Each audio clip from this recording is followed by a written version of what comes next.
Millionaire এবং বিলিয়নিয়ারদের habit tracking করে তাদের মতো করে নিজেদের লাইফ সাজানোর চেষ্টা করাটা খুব কমন একটা ঘটনা। বাংলাদেশে পত্রপত্রিকা বলেন বা নিউজ মিডিয়া বলেন, প্রায়ই আপনি নিউজ দেখবেন যে বিল গেটস যে 7টা কাজ করে সেই 7টা কাজ বা এই 7টা কাজ আপনারও করা উচিত, কারণ এই 7টা কাজ বিল গেটস করে, যেগুলো করলে আপনিও পারবেন জীবনে সফল হইতে। আমরা যে একটা জিনিস বুঝি না সেটা হলো মিলিয়নিয়ার বিলিয়নিয়ার বা সফল মানুষদের বর্তমান অবস্থার সাথে আপনি যদি আপনার নিজের বর্তমান অবস্থা মিলান তাহলে ইকুয়েশনটা কখনোই মিলে না। আপনার মিলাইতে হবে নিজের বর্তমানের সাথে মিলিয়নিয়ার বিলিয়নিয়ারদের অতীত অবস্থাকে, এবং শুধুমাত্র তখনই আপনি এই দুইটার মধ্যে সিমিলারিটি পাবেন এবং তাদের অতীতে তারা যা করছে আপনি আপনার বর্তমানে তা যদি করেন তাহলে আপনার সফল হওয়ার চান্স বাড়বে। এক্সাম্পল দিই, মনে করেন জাকারবার্গ সিম্পল টি শার্ট পরে, আমিও সিম্পল টি শার্ট পরবো। স্টিভ জবস শুধু কালো জামা পরে, আমিও শুধু কালো জামা পরবো। অমুক মানুষ সকালবেলা উঠে মর্নিং শাওয়ার নেয়, কোল্ড শাওয়ার, আমিও এখন থেকে সকালবেলা উঠে কোল্ড শাওয়ার নিব। আপনার কি মনে হয় জাকারবার্গ এই কারণে সফল হয়েছে কারণও সিম্পল টি শার্ট পরে, স্টিভ জবস এই কারণে সফল হয়েছে কারণও কালো গেঞ্জি পরতো, বা অমুক মানুষ এই কারণে সফল হয়েছে কারণ সকালবেলা উঠে কোল্ড শাওয়ার নেয়?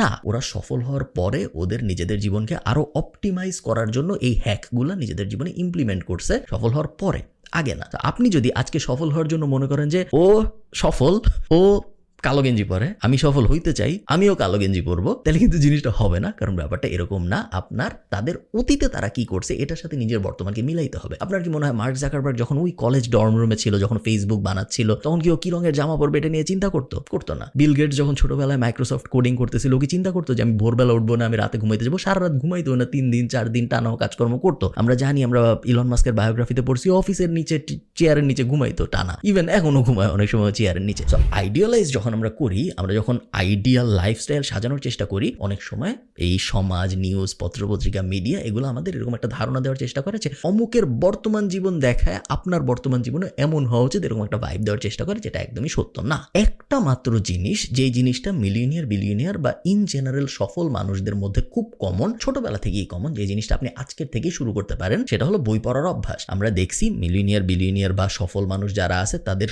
সবাই কমন ব্যাপার, যাকেই জিজ্ঞেস করা হয়েছে আপনি ছোটবেলা থেকে কি করতেন, প্রায় সবাই বলছে আমি ছোটবেলা থেকে অনেক বই পড়তাম। আমাদের যে মেইন নলেজ, সেই নলেজ আসলে বিভিন্ন ধরনের বই টই পড়েই আসছে। এই ফিলোসফি ফলো করে আমি আমার জীবনে অনেক বই পড়ছি এবং আমি টাকা পয়সা, ফাইন্যান্স, বিজনেস বিষয়ক অনেক বইপত্র পড়েছি। আজকের এই ভিডিওতে আমি 7টা ফিলোসফি নিয়ে কথা বলবো, যে 7টা ফিলোসফি আমি বিভিন্ন টাকা পয়সা এবং বিজনেস রিলেটেড বই পড়ে শিখেছি। এই 7টা ফিলোসফি আমার ধারণা আপনাদের অনেক কাজে আসবে। চলুন শুরু করা যাক। আচ্ছা, এই ভিডিওটা স্পন্সর করেছে TapTapSend, যেটা হলো নন রেসিডেন্সিয়াল বাংলাদেশিদের জন্য টাকা পাঠানোর একটা অ্যাপ। এটা নিয়ে বিস্তারিত একটু পরে বলছি। 1 নম্বর ফিলোসফি এবং প্রবাবলি সবচেয়ে গুরুত্বপূর্ণ philosophy, if you don't respect something you will never get it.